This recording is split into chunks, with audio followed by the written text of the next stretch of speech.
We are now in the bibliophile's heavens. The treasure gallery of the British Library hosts of some of the most precious documents of past times in the world. But there is one manuscript here which interests us most of all. A manuscript with the most spectacular illumination scheme, with hundreds of images, yet for a single reason behind. A manuscript produced with the most luxurious materials, yet for the most humble of purposes. A manuscript of destiny and mission. The Gospels of Tsar Ivan Alexander, created in 1356 in the capital Turnovo of the Kingdom of Bulgaria. The ownership of the manuscript is identified with the device of a rare character, Carmina Figurata, where the 24 letters of the text are inscribed in 625 little squares. The codes for reading apply in three main ways, revealing the words Yo Alexandra Tsaria Tetravangel, or the four Gospels of Tsar Ivan Alexander, a cross line, zigzag line, and a rhombohedral line. The repetitive magnitude makes it more than an ownership label. It is an expression of the Christian mysticism encapsulated in the name given at baptism and functioning as a direct evocative link with the divine. The multiplication of the reading of the text had remained a puzzle for a long time. But the computer scientist Dr. Rahul Savani of the University of Liverpool has offered a solution to the magic square. This is actually a common problem in mathematics and is understood as described by what's called the binomial coefficients. These are numbers that tell you how many different ways you can pick k elements from a bigger set. So we've picked a destination corner, the top right, and we know that the number of ways to get there is the number of ways of picking 12 elements from a 24 element set. In terms of Pascal's triangle, this is the 13th entry in the 25th row, which happens to be 2,704,156. But that was only to reach the top right-hand corner. In total, there are 4 corners. So overall, the number of ways to spell out the word is a staggering 10,816,624.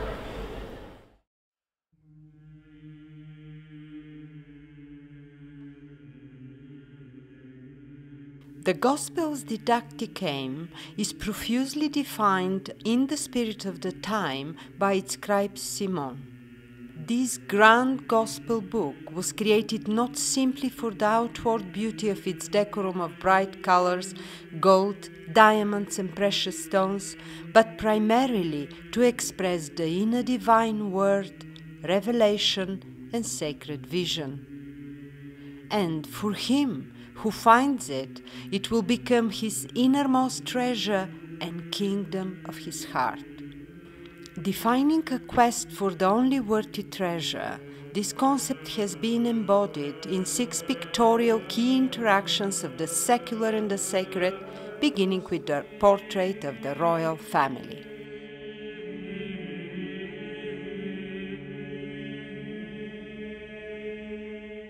The focal point, the Tsar with the Tsaritsa and the heir to the throne flanked between them, is picked up by the ascending hierarchical order. The Tsar's full regalia of scroll, scepter and red boots decorated with double-headed eagles designates his secular authority as a judicial, military and imperial ruler. The technical aspect is of rare standard, built with lively, individualized detail and intensified modeling. This image marks the departure from the idealized Byzantine portraiture and aspires to the early Renaissance standards.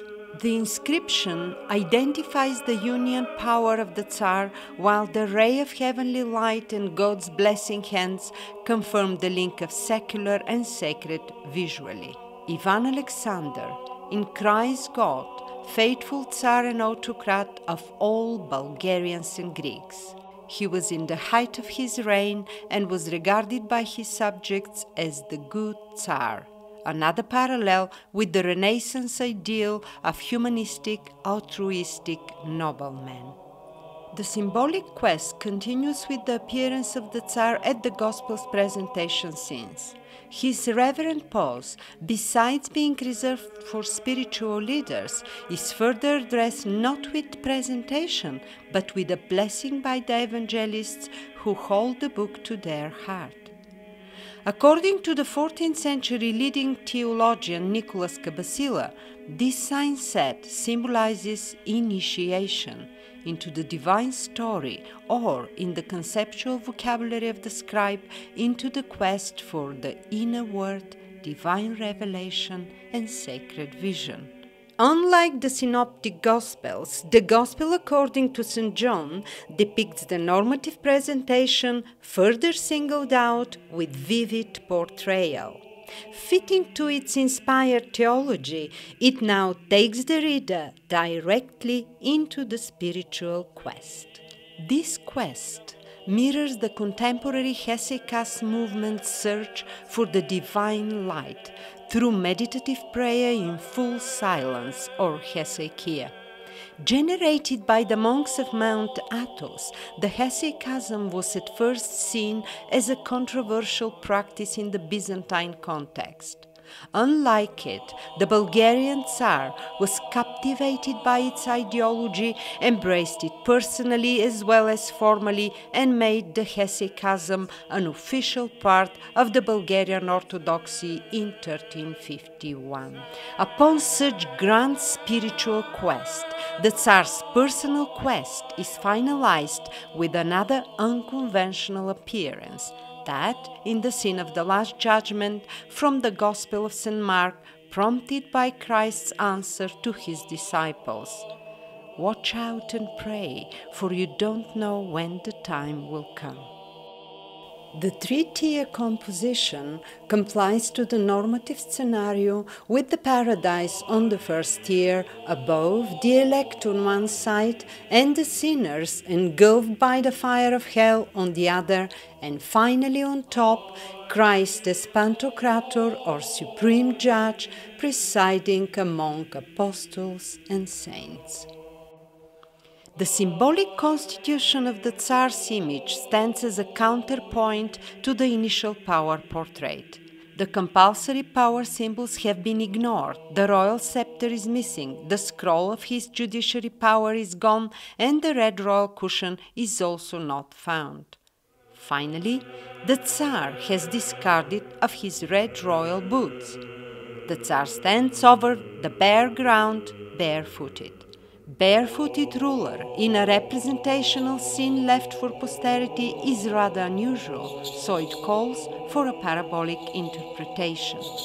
Investigation of the Gospel's over 2,000 images of protagonists from all walks of life established that the only barefooted images in the visual text are that of Christ and his apostles.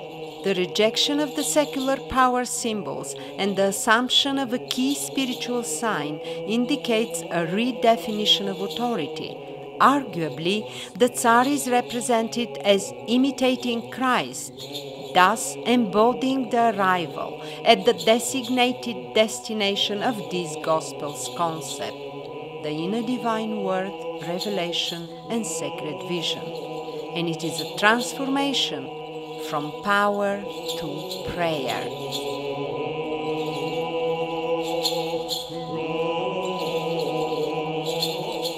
The construction of a masterwork is further enhanced by the grand magnitude of the visual text, consisting of 366 frieze miniatures comprising of over 650 scenes inhabited by more than 2,000 protagonists, effectively the largest visual compendium on the story of Christ available on paper.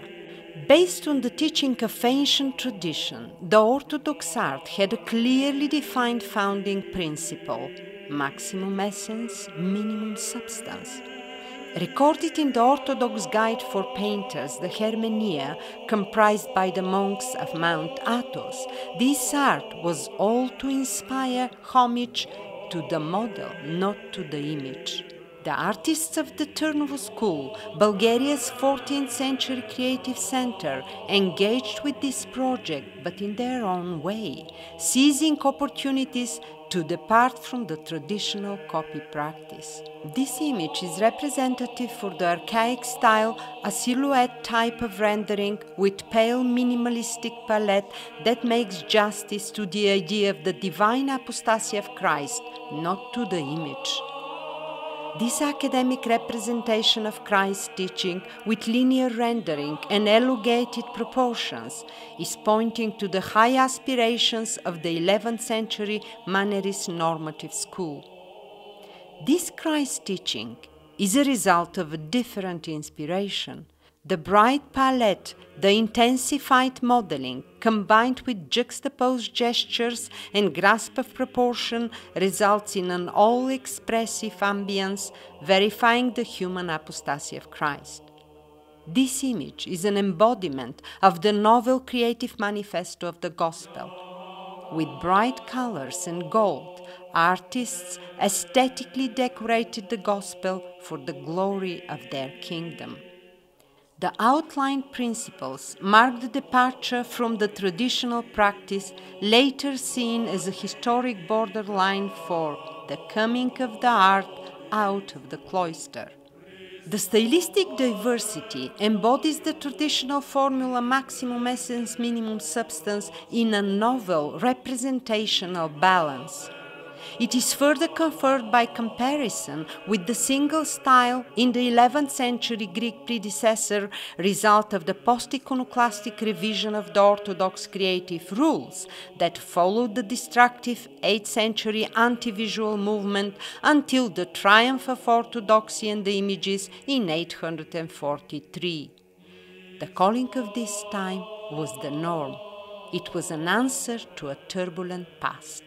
The calling of the 14th century was different. Consolidation for a novelty quest.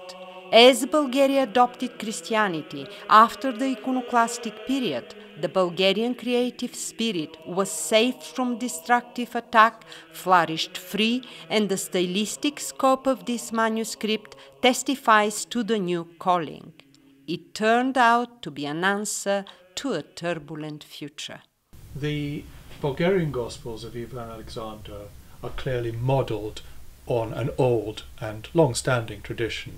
It at least goes back to the 11th century. But by the 14th century, art was changing, and that you can actually see in different ways in the manuscript. More traditional or slightly more, I won't say avant-garde, but pushing the boundaries a little. But then grafted onto that, you get this increasing naturalism, a different technique even in terms of the applying of the paint, and different way of if you like, building up figures and compositions.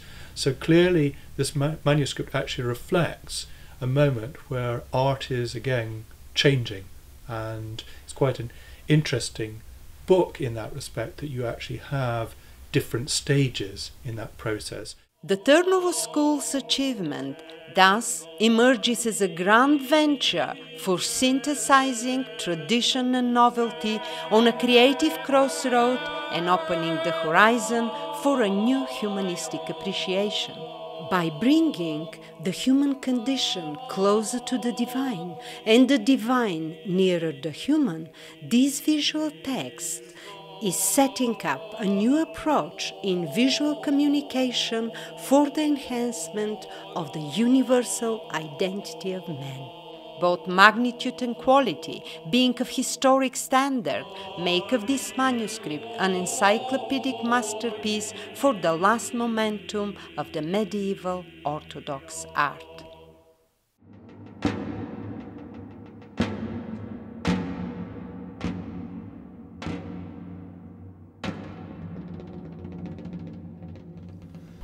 Tsarevets was the seat of the Bulgarian medieval political and ecclesiastic power, with the royal palaces and the patriarchal cathedral on the top of the hill.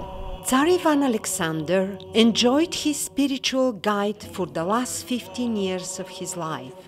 The manuscript remained in the royal library for another 22 years. It was probably along this passage that the Gospels of Tsar Ivan Alexander headed the royal procession to the Patriarchal Cathedral for grand services. But all of a sudden, all this splendor was in ruins, and it is hard to speculate how many unknown cultural items had perished in the destruction. Turnovo collapsed under the Ottoman invasion in 1393, and the royal seat Tsarevets was destroyed, never to recover again.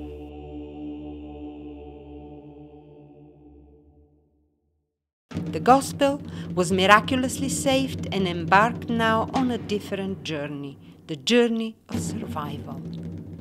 A note in the manuscript indicates that it was saved from pledge by the 15th century Wallachian ruler, also Ivan Alexander, who made it a principal prototype in his collection.